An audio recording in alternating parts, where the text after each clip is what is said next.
Gold medal वाली बहू। सपना के पिता एक गरीब किसान थे। माँ पिता खेत में काम करते तो पीछे से सपना गांव के बच्चों के साथ हॉकी खेलती। एक दिन शाम को, सारा दिन खेलती रहती है, ये नहीं कि छोटे भाई को संभाले। माँ पता है, मैंने आज हॉकी में पास के गांव के लड़कों की टीम को हरा दिया। अरे वाह वाह मेरी बेटी, शाबाश। ये ले के रुपया, जा जाकर टॉफी खा ले। सपना खुशी से पिता के गले लग जाती है और बाहर चली जाती है। अरे तुम इसको बिगाड़ रहे हो, मैं ना इसकी शादी ही करा दूंगी। ऐसा कैसे शादी करा देगी? हाँ, अभी तो उम्र खेलने की है। माँ बड़बड़ करती वहां से निकल जाती है। लेकिन शाम को उन लोगों के घर कुछ लोग आते हैं। अरे राम सुखिया, जरा ये तो बतलाओ, सपना के बारे में क्या सोचा है? अरे क्या सोचना है मास्टर जी, पढ़ रही है, जितना पढ़ सकती है पढ़े, फिर शादी करवा देंगे, कोई अच्छा सा गांव का ही लड़का देख लेंगे। अरे तुम तो उसके पिता हो, तुमको कुछ नहीं पता? माँ घबरा जाती है। अरे का मास्टर जी, का पता नहीं, का हो गया? हम तो इनसे पहले ही बोल रहे थे कि लड़की की जात है, संभाल लो। अरे भाभी जी, आप भी ना कभी अच्छा भी सोच लिया करो। अरे सपना क्या खेलती है हॉकी, बड़े से बड़े आदमी भी नहीं जीत पाते हैं उससे। कल गांव में एक टीम आ रही है, लड़कियों की हॉकी खेलने उसे भेज देना, वहां शायद कुछ बात बन जाए। अरे ना ना मास्टर जी, कोई खेल वेल नहीं करवाना हम लोगों को, वो भी शहर के लोगों के साथ तो बिल्कुल भी ना। शहर के लोगों को ना कोई भरोसा नहीं होता मास्टर जी। अरे कैसी बात कर रही हो सपना की माँ, बुरा आदमी तो हर जगह मिल जाएगा, उसके लिए शहर का और गांव का। हाँ हाँ मास्टर जी, हम लोग तैयार हैं, कल आ जाएगी सपना वक्त से। माँ के लाख मना करने पर भी पिता सपना को हॉकी टीम के लिए भेज देते हैं। शाम को सपना वापस आती है, लेकिन लट के मुंह से। और क्या हो गया, मार खाई हो का? कौन मारेगा हमें? कोई मार वार खाकर नहीं आए। अरे फिर शकल पर 12 क्यों बजे हैं, बताओगी? देखो माँ, आप समझोगी नहीं, बताकर फायदा क्या है? अरे बिटिया रानी, हम तो समझेंगे ना, हमें ही बता दे। सपना पापा के गले लग जाती है। पापा, मैं ना सिलेक्ट हो गई हूँ भारत की हॉकी टीम में खेलने के लिए। अरे वाह, ये तो बहुत ही खुशी की बात है मेरे बच्चे। फिर मेरी गुड़िया काहे परेशान है?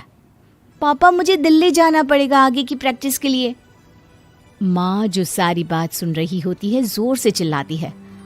एक पैसा नहीं है मेरे पास, समझे? कुछ नहीं दूंगी। शादी के लिए लड़का फाइनल भी कर दिया है, कल्ले का बेटा, वो शादी कर लेगा तुमसे। सपना पिता की ओर देखती है। अरे देख सपना, खेलने दिल्ली जाना है तो सिर्फ इसी शर्त पे कि आकर कल्ले से बेटे से चुपचाप शादी कर लेगी, बोल। अरे ठीक है ना, कल्ले का बेटा तो बहुत ही समझदार है, सरकारी नौकरी है उसकी, मान गया वो तो सपना शादी कर लेगी। सपना भी धीरू, जो कि कल्ले का बेटा था, उसे जानती थी। वो मन ही मन सोचती है कि शादी तो वैसे भी होनी है, लेकिन माँ की ये शर्त मान गई तो जीवन जीने का एक मौका तो जरूर मिलेगा। हाँ, मुझे मंजूर है।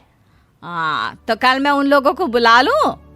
पिता और सपना दोनों एक दूसरे को देखते हैं। अब माँ ठीक है ना, बुलाने की क्या जरूरत है, वो लोग पसंद कर रहे हैं ना मुझे, वही ठीक है। बस आप तो मेरा दिल्ली का बैग पैक कर दो। सपना दिल्ली जाती है, दिल्ली टीम के लिए खेलने के लिए।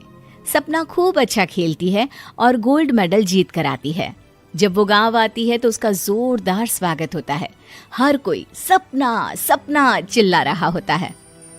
और सपना के पापा, तुम्हारी बेटी ने तो गांव का नाम रोशन कर दिया है। गांव की तरफ से तुम लोगों को गांव में पक्का मकान और सपना को परिषद में पक्की नौकरी देने के लिए हम तैयार हैं।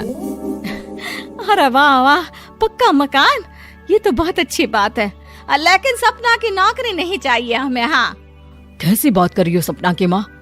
लड़की की नौकरी रहेगी तो अपने पैरों पर खड़ी रहेगी, किसी के आगे झुकने की जरूरत ना पड़ेगी। अरे चुप रहो, हम तो नौकरी ना करते हैं, पर मजाल है कि किसी के आगे झुके हो। ना ना, हमारी बेटी नौकरी नहीं करेगी। पिता लाख समझाते हैं लेकिन माँ नहीं मानती। और फिर वो दिन भी आ जाता है जब सपना को अपने कहे अनुसार लड़के से शादी भी करनी पड़ती है। ससुराल में। ए बहू, तू रोज रोज सुबह कहाँ जाती है? घर का सारा काम निपटा कर कहाँ भागती है? माँ का घर तो पास ही है, वहीं निकल जाती है क्या? नहीं माँ जी, मैं हॉकी खेलने जाती हूँ, मुझे खेलना पसंद है। खेलना पसंद है? अरे कैसी बात कर रही है बहू, शादी के बाद तो कोई लड़की खेलती फैलती नहीं है, वो घर का काम काज देखती है। सपना कुछ नहीं कहती। वो एक रोज कमरे में अपनी अलमारी ठीक कर रही होती है कि तब सुनो, वो जो लटक रहा है ना, क्या बोलते हैं उसे? मेडल।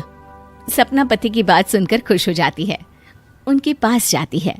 मैं सोच ही रही थी कि तुमने कभी पूछा क्यों नहीं।